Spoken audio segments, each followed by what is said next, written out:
Bismillahir Rahmanir Rahim. Assalamu alaikum wa rahmatullahi wa barakatuh. After the exercise for lesson 3, what we have here is a table of all the 29 letters of the Arabic alphabet, which show how all the letters appear at the beginning, the middle, and the end of a word. So you have a table on page 7, which continues onto page 8 and then finishes off on page 9. What I would recommend is go through these letters in this table and familiarize yourself, and also revise those letters which are full mouth, those letters which are empty mouth, the letters of the throat, and all the other things that we talked about during our lesson on the makharij of the letters. Just try to put those things into practice and see how much you remember. Okay, so if you look at the first letter, alif, that's how alif looks at the beginning. Alif, when it's joined onto a letter after it, and when it's at the end. Then you've got the ba, letter of the lip, empty mouth. Alif was empty mouth as well. Ba, that's how it looks at the beginning. That's how it looks in the middle. That's where you've got a tail before and a tail after, and you have ba at the end with a tail joining on to the letter before it. Ta, empty mouth letter. Ta, 2 dots. That's how it looks at the beginning. In the middle, again, 2 tails, and then you have the different types of tas that appear at the end of a word. So this is ta maftuha, the open ta, and that's how it looks at the end of a word. And these are ta marbuta, the closed tas. These are how they this is how they look at the end of a word. When it is joined onto the letter before it will look like this. When it appears at the end of a word by itself, it will look like this. Tha, empty mouth. Tha, in the middle, at the end. Jim, empty mouth.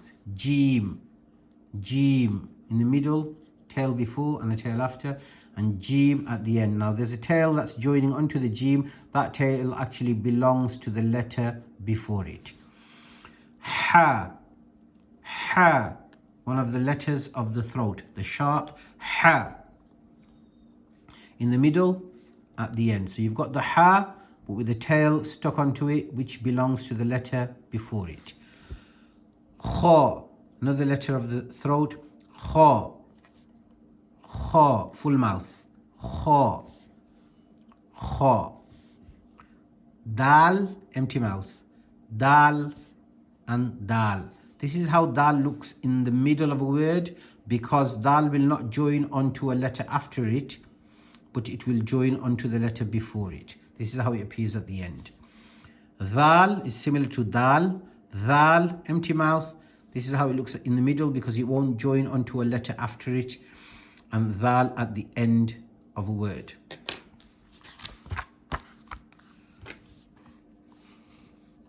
Ra, full mouth. It's conditional though, remember that.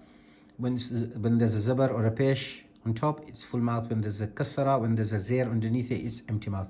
Ra, when it appears in the middle, again, ra will not join onto a letter after it. It will be separate. That's why there is no tail after ra. Ra in the middle, ra at the end. Za, empty mouth. Za, similar to ra, will join like this with the letter before it, but not with the letter after it. Za at the end. Seen, empty mouth. Seen can be joined to a letter before and a letter after, and seen at the end. Sheen, empty mouth. Sheen in the middle, can be joined can be joined onto a letter, or a letter can be joined after it. And sheen at the end. Sad, full mouth. Sad in the middle, tail before, tail after. Sad at the end of a word. Dad, full mouth. Dad in the middle, dad, tail before and the tail after. Dad at the end of a word. Ta, full mouth. Ta in the middle with the tail before and the tail after. Ta at the end of a word. Dha, full mouth. Dha in the middle with the tail before and the tail after. Dha at the end of a word. Ain, letter of the throat. Ain, empty mouth.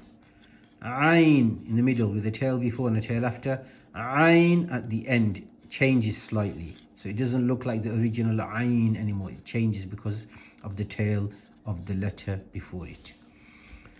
Ghain, full mouth. One of the letters of the throat. Ghain, full mouth. Ghain with the tail before and the tail after in the middle of a word. And ghain at the end of a word. Similar to Ain, changes, but there's a dot on ghain and no dot on Ain. Fa, one of the letters of the lips.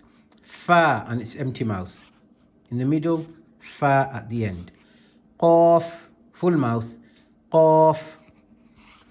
Qaf in the middle with the tail before and the tail after. Qaf at the end. Kaf, empty mouth.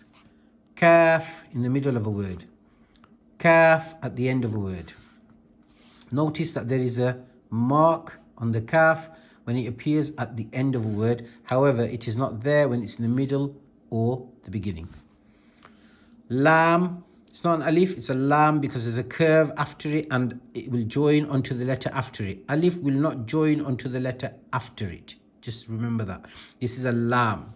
Lam in the middle because it will join onto the letter before and the letter after. That's not the case with alif. Alif only joins with the letter before and not the letter after. Or it can stay by itself. Lam, lam at the end. Then we have the meme, one of the letters of the lips, empty mouth. Meme, meme, meme. Tail before, tail after. So this is in the middle. Noon, noon, an empty mouth letter. Noon, noon. In the middle, notice how it looks different from when it appears at the end. The way you would recognize is with the one dot and without a head. If it had a head, it would become a fa. So if I show you where fa is at the top there. Look, similar to noon, but it's got a round head with one dot. And noon doesn't have a head, just has a dot.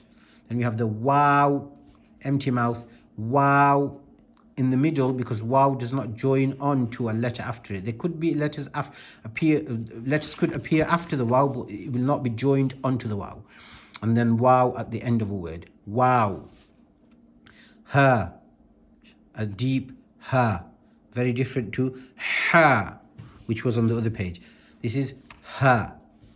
Ha looks like this in the middle of a word where there's a letter before and a letter after, and this ha, which looks like a bit like a ta marbuta without the dots. Ha at the end of a word.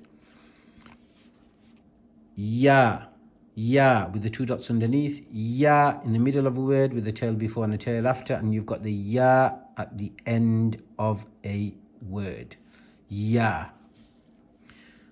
May Allah subhanahu wa ta'ala give us the ability to understand the Quran, learn it, teach it to others and act upon it. Assalamu alaikum wa rahmatullahi wa barakatuh.